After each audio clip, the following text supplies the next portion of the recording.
Just how to tell if you have a bad head gasket on a 2002 to 2006 Sprinter. Zip tie a glove onto the radiator. Zip tie this closed or just shove it in there. Let it get up to operating temperature. Make sure there's enough water in there. Now give it some revs.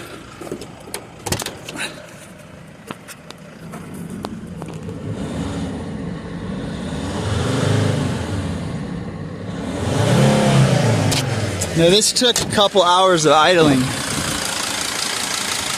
See that?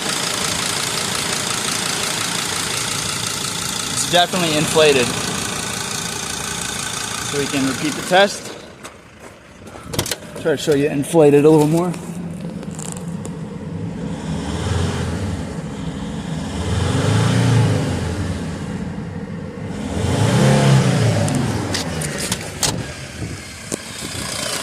Okay.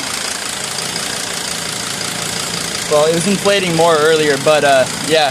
The only thing that could be causing air pressure into the cooling system is the pistons.